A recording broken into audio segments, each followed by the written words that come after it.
Hey welcome back to it's crazy Maddy channel.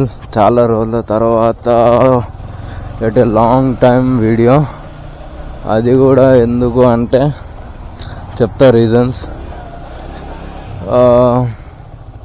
ఒకటి, ఆఫీస్లో చాలా వర్క్ ఎక్కువ అయిపోయింది, దానివల్ల నాకు టైం దొరుకుతలేదు వీడియో వ్లాగ్స్ చేద్దామంటే. అండ్ సెకండరీ ఇంకోటి ఏంటంటే రీసెంట్గా యాక్సిడెంట్ అయింది. యాక్చువల్గా యాక్సిడెంట్ కాకముందుకే వీడియో తీద్దాం అనుకున్న. థర్డ్ సర్వీసింగ్కి ఇస్తున్నాం మన టాక్సీని. వన్ వీక్ నుంచి అనుకుంటే ఈరోజు అయ్యింది. అది కూడా వాళ్ళతో గొడవ పెట్టుకుంటే కూడా మనకి ఏది గొడవ లేనిదే ప్రతిసారి షోరూమ్ వాళ్ళతో అవుతలేదు. అంటే ఇంకోటి ఏంటంటే నైట్ నెక్స్ట్ డే లీవ్ తీసుకుందామని వర్క్ చేస్తున్నా, ఎక్స్ట్రా టైం చేస్తున్నా. ఫుడ్ తీసుకురావడానికి పోతుంటే చేసి ఎవడు సడన్గా వచ్చేసిండు. దానివల్ల స్కూటీ మీద యాక్సిడెంట్ అయింది. ఇది ఉంటుంటే పడేటోండేమో కానీ అంత కాకపోతుండే. బయటికి చూడడానికి బాగానే ఉన్నా, లోపల మనకి సర్జరీ అయింది. 4 రాడ్స్ వేసిర్రు. 4 రాడ్లకి 2,50,000 తెంగిర్రు. మీకు సైడ్కి ఒక ఇమేజ్ పెడతా చూడండి. నేను క్యూర్ అవ్వడానికి ఎటో లేదని 1 month పట్టింది, ఇంకా కాలేదు. బట్ సర్వీసింగ్ టైం అయిపోయింది కాబట్టి ఇవ్వాల్సి వస్తుంది. ఇప్పుడు కూడా గొడవ పెట్టుకొని నేను తెస్తా, నాకు చాలా రోజుల నుంచి అట్లనే చెప్తారు రేపు దేని ఎల్లుండిదేనని. దానివల్ల ఈరోజు ఎట్లయినా ఇవ్వాలని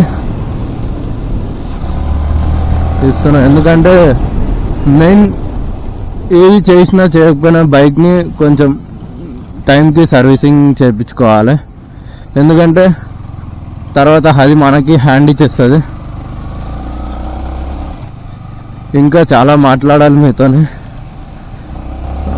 రీసెంట్గా ఒక షార్ట్ వీడియో కూడా పెట్టిన, ఖాళీ 1 hourలో 100 వ్యూస్ వచ్చినాయి.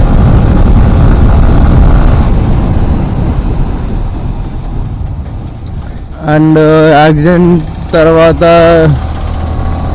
వ్లాగ్స్ తీద్దాం అనుకుంటున్నా కానీ హెల్మెట్ పెట్టుకోనికి అయితలేదు. ఇప్పుడు కూడా చాలా కష్టంగా పెట్టుకుంటున్నా. ఎందుకంటే ఎగ్జాక్ట్లీ మనకి చెంప కాడనే, అంటే మన తీతేడు ఉందో ఆడనే రాడ్స్ వేశారు. ఇప్పుడు మనం సర్వీస్ ఇచ్చేది ఏడంటే ఎల్బీనగర్లో. ఇంకోటి ఏంటంటే దగ్గరుండి చేయించుకుంటున్నా. ఇంకా కొన్ని మార్పులు ఉన్నాయి దీంట్లో, అవి చేస్తారో చేయరో అవి కూడా చూడాలి. అండ్ ఇంకోటి ఏంటంటే నేను వెయిట్ చేస్తాను కూడా చెప్పిన. ఎందుకంటే పోయిన సర్వీసింగ్లో మీరు చూసారు కదా వీడియో, ఎంత ఫ్రాడ్ చేసారు. బేసిక్ కూడా తెలియదు వాళ్ళకి.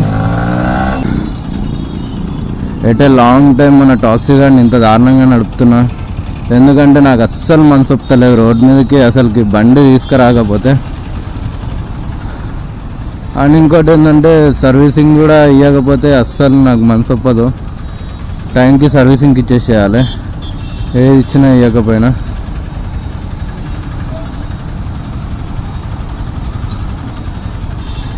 నాకు యాక్సిడెంట్ అయిన తర్వాత ఈ 2-3 వీక్స్లో ఏం అర్థమైందంటే, ఆ రోడ్డు మీదకి వచ్చిన తర్వాత ఎంత భయమైందంటే ఎవడు ఎట్నుంచి వస్తుండో అర్థం కావట్లేదు, ఎవడు ఎట్లా గుద్దుతాడో కూడా అర్థం కావట్లేదు. అంత దారుణంగా అనిపించింది. ఇప్పుడు కూడా కొంచెం టెన్షన్ ఉంది నడుపుతుంటే.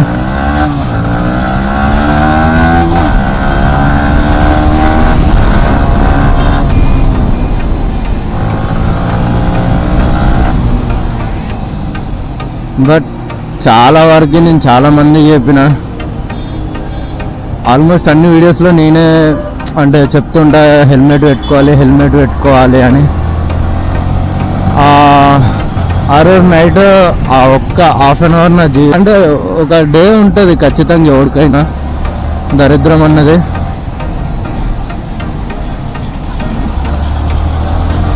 చాలామంది V3 మీద అనుకున్నారు యాక్సిడెంట్, బట్ V3 మీద ఉంటే అసలు యాక్సిడెంట్ కాకపోతుండే అని నా డెసిషన్. ఎందుకంటే ఖచ్చితంగా నార్మల్గా నేను ఏదైనా చిన్న గల్లీకి తీసినా సరే హెల్మెట్ వేసుకుంటా. అలాంటిది నన్ను చాలా పాయింట్ అవుట్ చేశారు వచ్చిన వాళ్ళందరూ. ఎవరికి తెలియదు కానీ, అంటే యాక్సిడెంట్ ఎట్లయింది ఎవరికి తెలియదు, బట్ చెప్పడం మాత్రం చాలా చెప్పేశారు. ఇప్పుడు ఇంత ఫాస్ట్గా ఎందుకు వెళ్తున్నా అంటే వాడు తీసుకొని అన్నాడు. నాకు కాలింది. పోయినసారి ఎయిర్ ఫిల్టర్ చేంజ్ చేయలేదు, ఆయిల్ ఫిల్టర్ చేంజ్ చేయలేదు. నాకు 100కి 100% డ్యామ్ షూర్ చేంజ్ చేయలేదనే ఉంది నాకైతే నమ్మకం. ఎందుకంటే మీరందరూ ప్రీవియస్ వీడియోలో చూసి ఉండొచ్చు, చాలా వరకు అయితే వాళ్ళు ఓపెన్ చేయలేదు. ఓపెన్ చేసినా అని చెప్పారు. మనం ఎంత కరెక్ట్గా వెళ్ళినా సరే పక్కనోడు కరెక్ట్గా వస్తాడన్న గ్యారంటీ అయితే లేదు. ఎగ్జాంపుల్ నాదే. ఆ రోజు నాకు తెలిసి నేను 30-35 స్పీడ్లో ఉన్నా.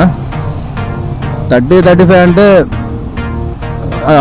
మరీ స్పీడ్ అని చెప్పను, మరీ అట్లని స్లో అని కూడా చెప్పను, ఒక మీడియం అనుకోవచ్చు స్కూటీ మీద. బట్ వానొక్కని వల్ల నా 2 months వేస్ట్ అయిపోయింది.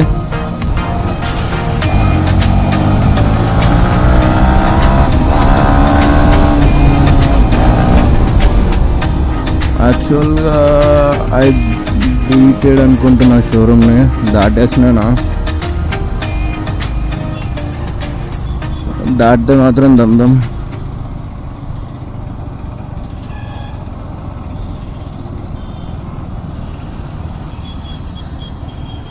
చాలా రోజుల తర్వాత రోడ్ మీదకి వస్తేపటికి నాకు గుర్తులేదు అసలుకి. ఫస్ట్ ఆఫ్ ఆల్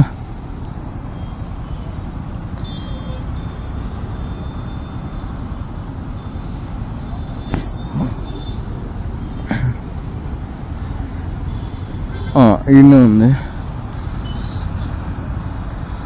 అండ్ ఇప్పుడైతే మన థర్డ్ సర్వీసింగ్ టైం అయిపోయింది. యాక్చువల్గా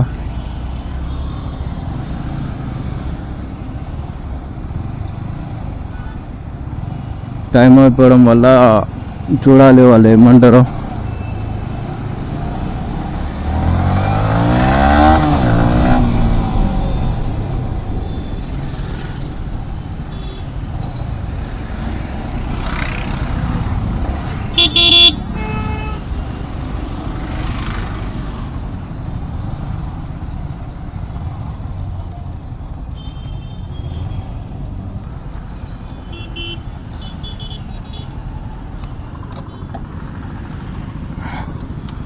ఫస్ట్ అయితే లోపల పోయి చూద్దాం. One day later.